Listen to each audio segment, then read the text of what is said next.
Many in hotel sales don't realize the impact that marketing has on their bottom line.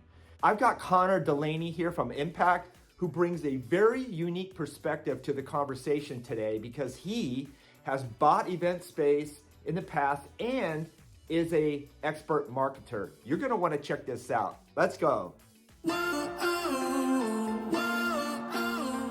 Connor, welcome to the InnSync Show again, round two, right? Round two, Cory. It's good to be back. Right on, man. I got Connor Delaney. He's with Impact. They're on the East Coast. Happy Friday, brother. Thanks, man. It's been a long week, but a good week. Awesome. Good to be here. Great to hear it. We are going to talk about a very exciting topic. I know you're going to add a lot of substance to this. Why marketing should be hotel sales BFF. So many hotels operate in a very siloed environment. Traditionally, sales and marketing are on the opposite ends of the building. They rarely engage with each other. That's not typical for other high-performing sales and marketing teams, what they're calling revenue teams now. So we're going to talk about why that is a bad idea to keep your team separated and what type of impact it's having on your bottom line. Yeah, a big topic across any industry too. I know, Cory, you spend a lot of time in hotel and hospitality. I work in a lot of different industries and it's always the same problem. So what I always like to start with when we talk about a topic like this is not unique to one single industry. Yes, they have different ways that they operate. Hotels and hospitality, there's a lot of requests for proposals, which is much different than you're working with a pool or a home contractor, you're working with a tech company. It can function differently, but it's the same problems that arise is if sales and marketing are not blending and working together, they're usually causing friction and they're likely costing you business, which again, like you said, is hurting your bottom line. Beautiful. Perfect setup. Love the stat. I just rewatched the 7 principles of They Asked You Answer.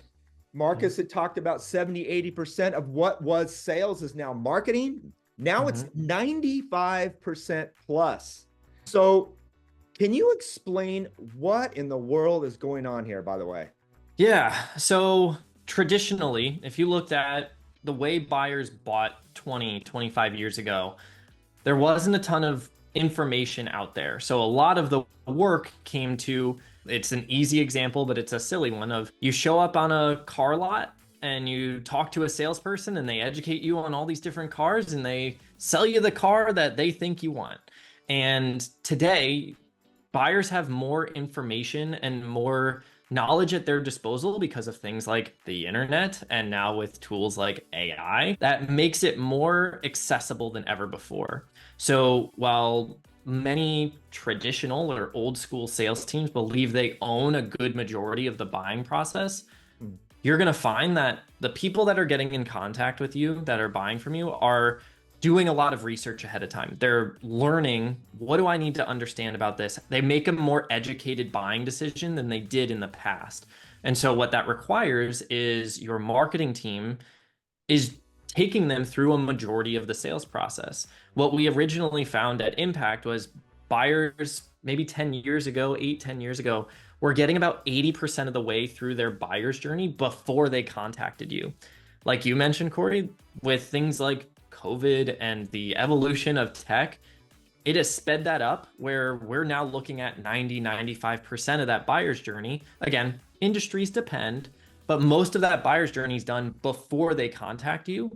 And so your job within sales is to keep that momentum that they've built. You're not starting from ground zero anymore. You're not starting from tell me your name and what you're looking for.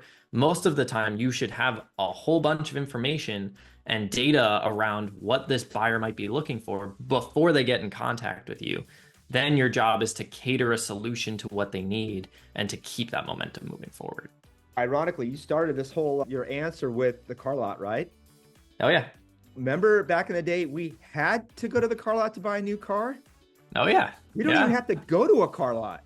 No, they'll come drive it to you now, which is even more wild. You can just buy it fully online. And that's where businesses are trending, is you can create an entire transaction online. Now, in the hotel and hospitality space, do I think that's going to be the case? Not exactly.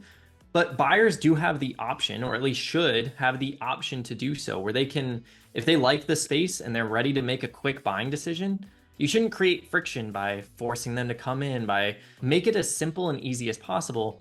And that's where your marketing team should be working with your sales team of how can marketing create the materials, the resources, the educational things they need to make a quick and efficient buying decision.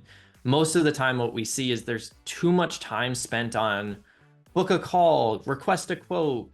You spend too much time trying to drag things out versus if the buyer's ready to buy, don't make it difficult to do that. Make it easy for them to see. Let's use event spaces as an easy example. If I'm creating an event and I know that I have a certain criteria, I'm going to have 300 to 400 people. There's going to need to be breakouts and a large keynote space. I want to have a sponsors area. I need access to all the amenities that people would need as attendees. How can I educate someone and help them see that ahead of time so that once they find it, they can see the different room layouts we can put together. And then they can say, you're the one that I want to work with. How can we eliminate the decision fatigue that many buyers run into of, I'm going to tour 8 venues and I'm going to talk with 7 or 8 different reps and they're all going to give me slightly different things. And then I have to pick. The less time I have to spend on the site, the more likely I am to make a quick buying decision and to say, if you're within my budget, you can accommodate my needs and the dates available, I want to buy from you. And all of that happens, or it can happen without you even talking to sales, which I think is a misconception that a lot of people in our industry are seeing.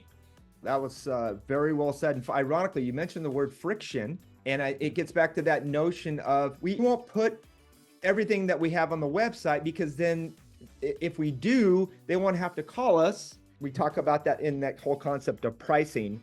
But because of that, if you go to most of the hotel websites, especially on the meetings and events part of the site, it's very transactional. It's very thin on content, not educational. It's not the FAQs and all the other things that you and I talk about. What is a high performing or high converting website? So based on that and what you've seen, how do you think that's impacting revenue anyways? Cory, there's very likely an opportunity gap that many businesses don't even know they have.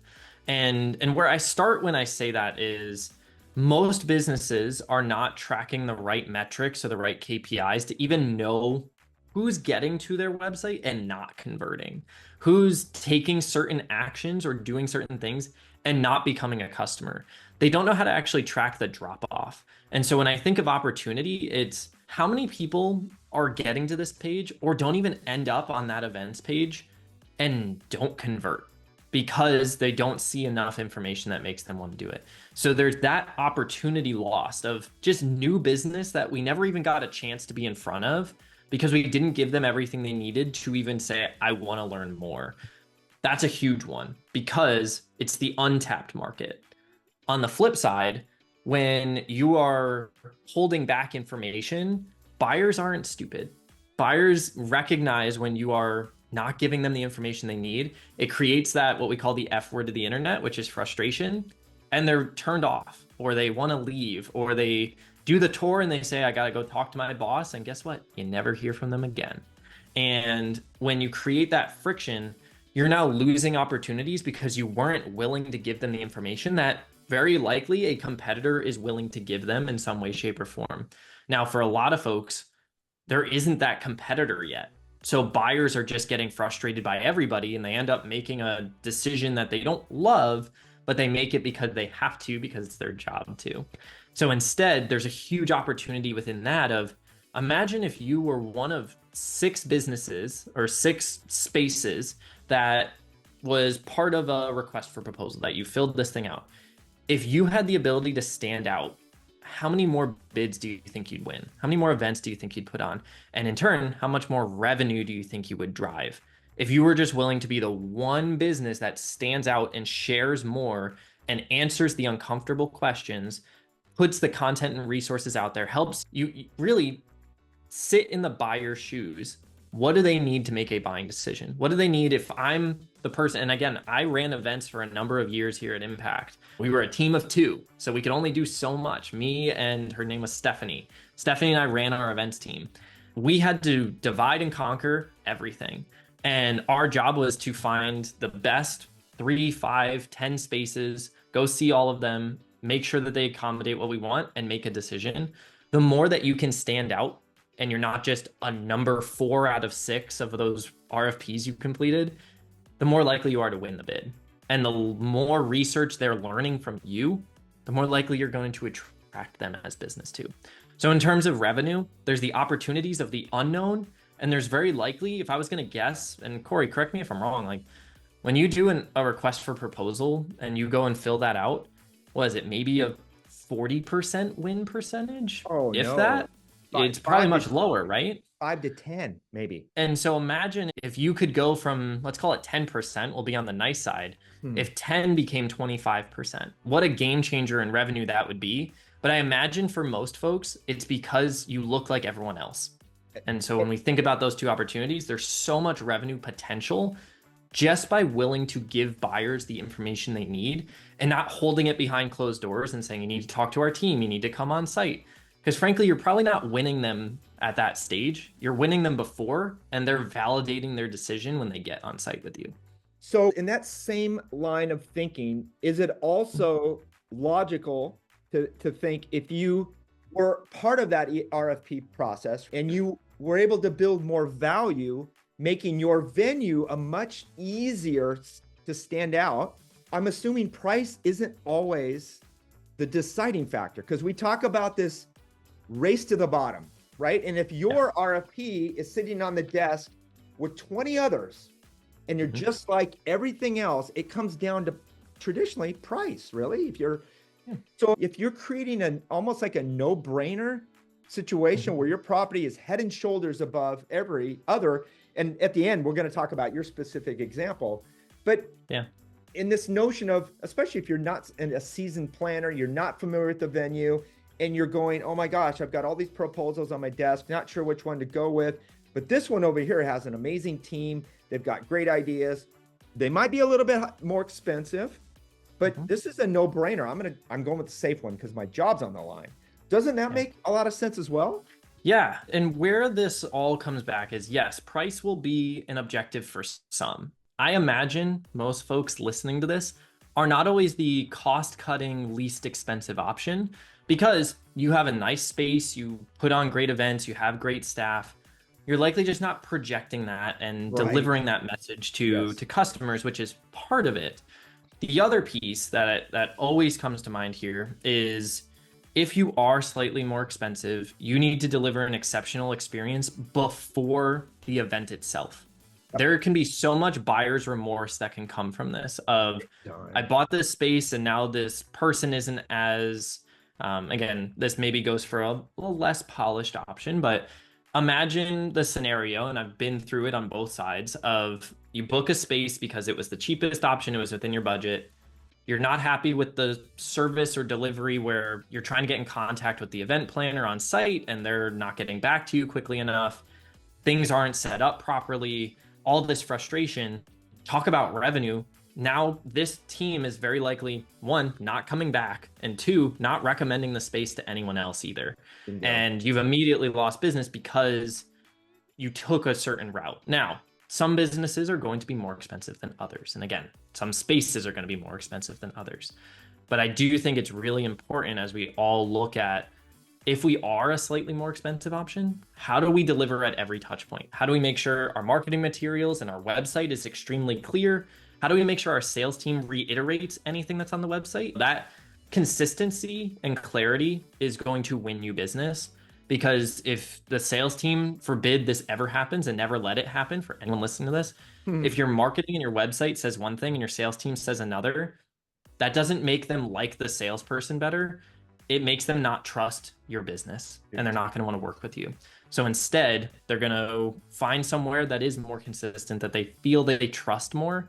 And when you build trust with these people, they're more likely to spend more money with you, to be more patient, and to want to work with you again because they trust that you're going to take care of them.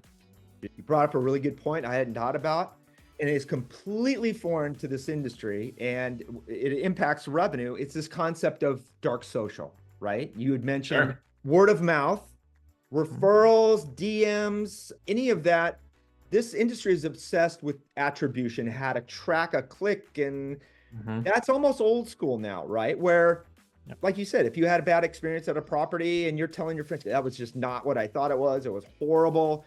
Do you have any indication of what type of impact dark social or those types of sentiment are having on others that may have considered their venue and now are going, maybe not? I heard from Connor, he had a bad experience, we're going some other. None of that's being tracked. So what have you guys discovered at impact, by the way, on that?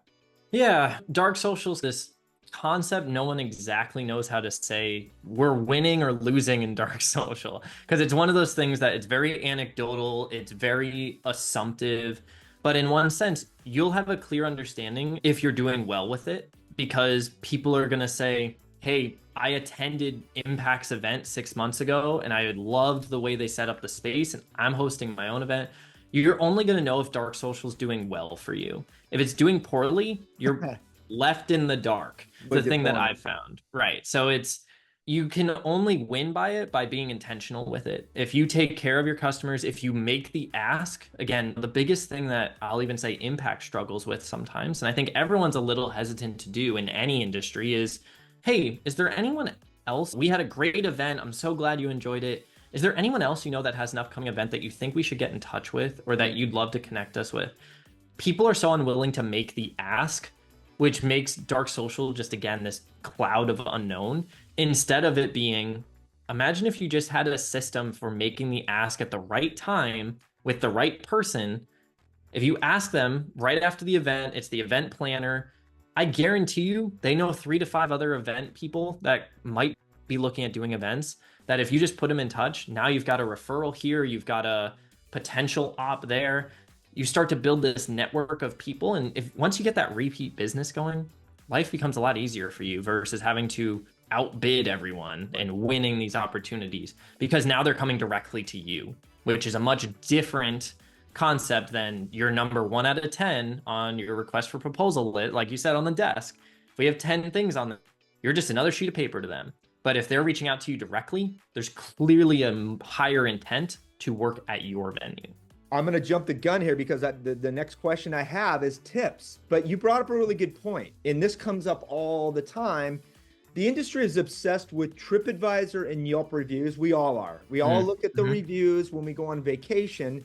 I'm sure you can share a little bit about this on the question I'm going to ask you about your personal experience. But when the event is going well, you're seeing things are going more along with the referral, but having a video testimonial. There are no video testimonials or reviews really on the meetings or event side, which the amount of sale and trust to put on an event is way higher than a little 3-day vacation in Rhode Island, so to speak. So this is a great segue, and I'm sure that Social Proof is going to be in that. Yeah. So what are some tips, Connor, that you could give primarily to, and this is where independent hotels can win, because the brands can't fix their website. I don't know if you knew that. You can't access it. You can't. A lot of red tape to make any updates, right? Big time. So what are some great suggestions? Somebody that's an independent property that puts on events, how could they win more business primarily from the big brands like Marriott, Hilton, and Hyatt, some of the others? So I'd love to hear some tips on that. Yeah, let's start with the Social Proof one, because I think that's the easiest win and what makes them unique. So for buyers, again, I'll use myself as the example. I love a video of your space. I want to see it and understand what it looks like.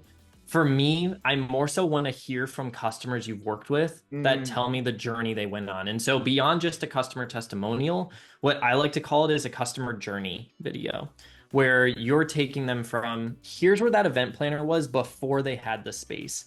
They were running up on a tight deadline and they were concerned about budget and they were trying to find the right space for their great event that they run every year. They were, you think about a hero's journey, a customer journey of, there's a person in distress. Here comes this event space that says, hey, we hear that and here's how we can help. And you start to show your role within it as that independent space. And you talk to them about how you helped them guide through it. But again, this is all coming from the customer, from the end user's perspective, not from how great the hotel is or how great the event space is. It's the customer saying, they helped me, not we helped them. And so as the event space comes into play, this customer saying, they helped me with this. This person was amazing. They start to use individual names. They're telling this entire story so that at the end state, now you might have video content that shows, and here's how everything turned out. We maxed out our attendance. We had record ticket revenue. We like ROI, people were yeah. through the roof. If you create that experience, again, it's all coming from the people you're selling to. It's not coming from you. It's coming from the people that you are selling your services to. As soon as they have that moment, now me as the buyer, I'm saying, I'm in a similar position to them. I need that. How can I get in touch with them? You're starting to create momentum before they've even spoken to you, which again comes back to that sales and marketing alignment piece of, if your sales team leverages that story and you say, actually, your story reminds me a lot of Cory at Lure, their story. You should check out what they went through and how the space helped them. Now you're not just another name, but now you've got, man, I want to learn from Cory what they think. And now maybe I want to reach out to Cory, and Cory says, man, they were amazing. I'm so glad that we worked with them. I'm pretty much sold from there because I believe in everything else because I had another person like me helping me out there. I'll paint the picture. I'll take you through it because that is typically where I start. So again, at Impact for about 2.5 years, I was co-leading our events team, and we were hosting in-person events twice a year in different cities each year. So we went everywhere from, we're going to be in Hartford, Connecticut this fall. We were in Chicago. We were in Cleveland, Ohio. We were in Boston. We were all over the place. And every single time when I start looking, I look for that social proof. I want to see, did other event people like me enjoy working at this space? I could go read reviews, but I want to hear it. I want to experience it. I want to get to know them and the events they put on. I don't just want to read, they were great. I love this space. I want to know, what were they struggling with? What did they need? How did this space come through for them? What are things that went wrong? That's always a huge piece for me of what went wrong at your event and how did this event space respond to that? Because I've never seen an event go perfect, and you have to be able to adapt, and you have to have a team that you trust to help them. That's always the first thing I look for. The second one is looking at reviews, always asking for reviews. It helps to have volume of reviews and at a good rate. That's always helpful. Again, more social proof. After that, I always find it's really helpful to get to know the team a little bit more that I'm likely going to be working with. I find a lot of venues put it out as, this is our premier space and you'll work with our amazing team. But I don't actually know who the team is almost until the day of sometimes. Wow. And maybe I have one event person, like a pre-event planner, but then I'll meet 5 or 6 people while I'm setting up for this event. And I'm not going to remember half their names. I'm not going to know who to contact because I haven't seen them before. And I'm already in event mode. I'm not going to be spending the time getting to know people because my job is to get all these people that I'm having for my event into the event. And I'm just going to contact the one person I know. So I like to meet the team I'm going to be working with. And when I think of the team, there's like event planning, there's tech and an AV support, there's catering, there might be like hotel staff that are going to help me out. There's usually somewhere between what I like to think of 3 to 5 main points of contact that I want to get in touch with. Some of them are like delivery and storage people. There's typically different folks that I want to meet beforehand. And that doesn't mean I need to have a call with every one of them. Right. But put it on a website and say, here's the event coordinator, here's the catering coordinator. And yes, there's going to be a primary person, but I want to get to know them. And there might be a video that's attached. That's a plus for me. But even just a bio to say, now I can put a face to the name and I understand who they are and what they're responsible for ahead of time. That makes it welcoming for me. And then I know, hey, I saw that on the website. There's these other folks. Should I come to you or should I come to someone else? There's expectation setting. And that would be the third thing that I always think is important when you think of how do we fix this problem? Who are the people that I should contact and what's the process I should follow? Every space is slightly different. Some spaces say contact them for this and them for that. Some people say just contact Cory and he'll take care of everything and coordinate with the right people. Depends what the space is. But I like something similar to what I would call the like how we operate or how to work with us. Process. Because some people are, I want to know the steps of the process when things are happening. And frankly, like a timeline. I want to know If we're 60 days out, what needs to be true? Give me like almost a checklist of here's the process we follow when we run events. If you align with that process, it works great. It's a proven process. If you don't align, we're probably not the right fit for you. That actually helps me qualify or disqualify myself. Because most of the time for events, folks, we don't always have everything buttoned up, and we need the event space to help us. When we create, that's always important. The last but not least, I would say it's, can you make it easy for me to convert when I'm ready? And that one's, it's interesting because it sounds easy. You put a reserve space or request a quote or get in touch with our team on the website. I don't exactly know what that does for me next. I want to know if you understand all of this. Again, I like to do a lot of pre-qualification because I want to know that if I hop on a call with someone, that I'm going to be talking about my event and I'm going to be talking about the details I need. And ideally, we're going to move quickly. I don't want this to drag out because, as we all know, time kills all deals in sales. And so my job from the event coordinator side is to get as much information ahead so that when I make a buying decision, you're ready to move as fast as I am.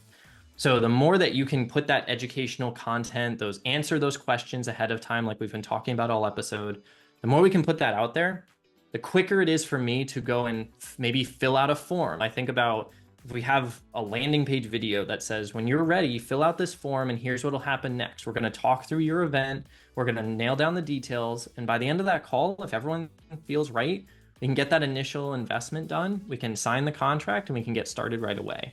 And that's going to put everything in line, but it's also telling me, here's the steps of the process to follow and here's what to expect next.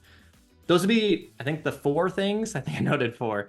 Cory, I hope that helps paint the picture for how I start looking at venues. And again, we might be a little bit different than other businesses, but this is a trend that we see is teams are moving away from RFPs and doing more research and direct outreach, especially for these independent players of, I don't want to deal with 10 things on my desk. I want to make 2 to 3. I want to narrow it down further. And I want to be able to have a conversation with them. And if I feel really strong after that conversation, yeah, I'll come visit the space. But help me make most of that buying decision ahead. Your marketing efforts need to be there. And then when I book that call, I want your sales team to nail everything too. Awesome. You just mentioned you came direct, right? You don't use CVent, you don't use a media planner. Can you share a little bit more about how you go about selecting what is it, 3 venues or that type of thing? So we were doing events. The first event that I helped work on was in 2019, was our conference called Impact Live. And that conference was maybe between 400 and 600 people, somewhere in there. So a little bit on the larger side, but not out of control. And for that event, we had done a lot of research ahead. Now, it's helpful that it was slightly local to us. We knew that there were certain needs in terms of the stage presence and the lighting and other things.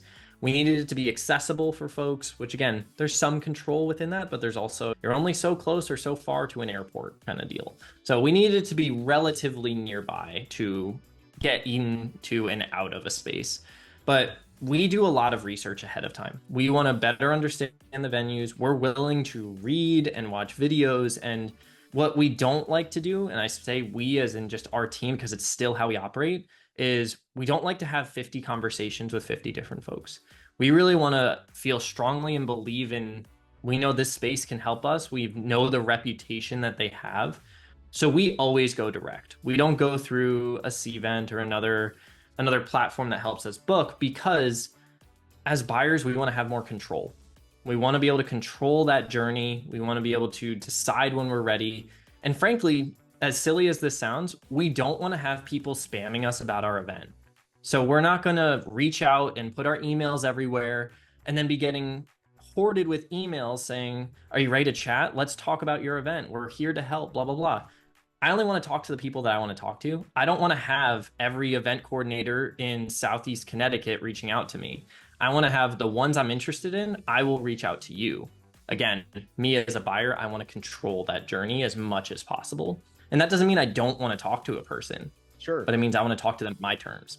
How you selected your venues and using that F word, and I'm assuming what you just talked through, your process had a huge, no pun, impact on who you selected for your venue. Did you ever hold your nose and select a venue that didn't have that process where you felt comfortable in, hey, we're going to have our big event there? Because that's a huge event. Obviously, I can't imagine the amount of stress putting that together. And ultimately, I'm assuming your reputation is on the line, right? If things went sideways. Oh, big time. Yeah. So our events that we put on, like I said, the 2019 one was probably the biggest one. Since then, most of our events are somewhere between 150 and 300 people. So still pretty large, but not as at the scale of 2019. But a lot of them are current clients of ours. This is a customer focused conference. So we're putting our reputation that we are putting together an amazing event. And we do these twice a year. So we expect our customers to come back every 6 months or so. So not only do we have existing customers, but we have new and potential customers coming as well. For some of them, this is their first interaction with Impact. This is setting the bar of, are we a team that you should work with? We want them to have that magical experience. And again, that's part of the goal of this event. We don't want them thinking, man, this venue kind of stinks. We want them thinking, Impact put together an amazing experience. I'm so glad I went to this. And in fact, maybe I want to work with them too. Or maybe I want to do that next project that we've been talking about and pushing off for 6 months. We want them all focused on the experience we're creating. If the venue's even a thought for our customers, that's probably not a good thing, because it means either they don't like it, or if they love it, that's great, but it's probably pulling away from all the content. We want it to just feel seamless. We want it to feel like it does everything that they need in order to keep them happy and excited without it being like a distraction from the actual event itself, which I think every venue aims for. Of, you don't want the venue to be the point of conversation. You want the reason you're having this meeting or this agenda to be the point of the conversation. That's a beautiful comment. We talk about this all the time. It's the content and the people and not the venue. As much as the hoteliers want to think it's the spacious room and the chandeliers and the AV, that as long as it's delivering on point, I think we're focusing on the wrong things. Are there any things that you either regretted or you're like, I wish we had either done X, Y, and Z and picked something else type of thing? I would say we've always been happy with the event spaces we've had, but when I think of any regrets we had during events, I would say typically it has to do with either not maximizing the space we got. So like I said, we used to do events with a lot of breakouts and other things, and we would book events that we didn't maximize the space we had. I think that's always a concern I have, is we're going to spend a lot of money on this venue. We're going to spend money on the food, the whole experience. We should get as much value out of it as possible. And we don't always take the time to think through every little, like, we have this breakout room that nobody's using. Maybe we can use it as a testimonial space. We're not always maximizing that space. And that's where I think event teams that, you know, at these venues can put the gold star on your shoulder and say, hey, I think it would be great if your team's interested in this. We've seen teams use this space. I want someone that can be a collaborator with me. And what I would say is there's some event spaces we've been in, and maybe this is a better way of putting it, Cory. There's some event spaces we've been in that are very, it feels almost cookie cutter. Like it feels repeat, like they've done it 100 times, instead of it being, let's get really creative. And that's where I think event spaces can stand out. And that's where the people stand out. And that's why it's so important to me that I meet someone, and when I talk to them, they're excited about my event. They're not just excited about us buying the space, but it's, what are the goals of the event? What are things that you'd like to accomplish? When we get to that brainstorming phase, I've had some venues that do that exceptionally. There was one in Chicago that was amazing. Like weeks ahead, they were saying, hey, we use this space. It's a prettier room. It's really great if you're doing any podcasts or media creation. And it was like, oh, we should definitely use that space then, because in the past we were using, you know, a closet, or we were using like a hotel room once. It's so much nicer when they said, use this space for that. It's so much better than just using a regular breakout room. Those are the kinds of things where I think teams stand out, and would also be my regret looking back is, did we always maximize the space and the team that we had available to us, instead of us getting in our own heads or getting so stuck in the weeds that we weren't able to look at the big picture? That's one of the things that we see here at Lure, is so many hotels have such great team on the event and group side. It's not part of the process at all. It's nowhere on the sales process. It's just a transactional, here's your space where they could be standing out. And for the life of me, we're in hospitality selling an experience which has to be delivered by a person. I'm glad to hear you say that. As somebody that's a buyer of this, you're looking Yeah. for a team that's going to help you create these experiences and taking, obviously you're a creative person as well, but having somebody that's got that experience, like we've had groups in here that didn't work, because obviously doing things that didn't work is as important sometimes as, hey, we tried this, it was a fail. But some of these people have been in the property 5, 10, 15 years, know a lot of detail. And I don't know if some people just think it's a given or it's not part of value. So I'm glad to hear that, Connor. Yeah, so, hey, it stands out. Absolutely. I really appreciate your time. I could sit here and talk to you forever about this. In fact, we're going to have round 3 here really soon. I'm sure we will. I'm sure we will. Before we break, what are you up to now and where can people find you, man? Yeah, so recently my role changed here at Impact. So I'm now our lead sales consultant. So in the past, I was helping lead as more of a revenue operations head, more helping oversee a team, building processes. Now I'm the person that's putting it into practice. And I think what's exciting about that is I get to talk to people across every single industry in the world and people across the world. I had a call with a team last night. They're a farm equipment manufacturer in New Zealand. And then today I'm going to talk with an ERP implementation company in Cincinnati, Ohio. I get to be all over the map and get to talk with so many businesses, which is just, it puts energy in my batteries kind of deal. It just gets me excited every day. And I'm loving that. On the personal side, I'm halfway through a marathon training plan and we are on our way to mid-October to go run the Hartford Marathon here in Connecticut. But if people ever want to get in touch with me, LinkedIn's a great spot. You can find me on there. Cory, I'm sure you'll add my link in there. Otherwise, you can also email me, cdelaney@impactplus.com. It's the best way to get in touch. Right on, man. Thank you so much for another fantastic conversation and hope you have a great weekend. Thanks. You too, Cory. We'll talk to you later. Bye-bye.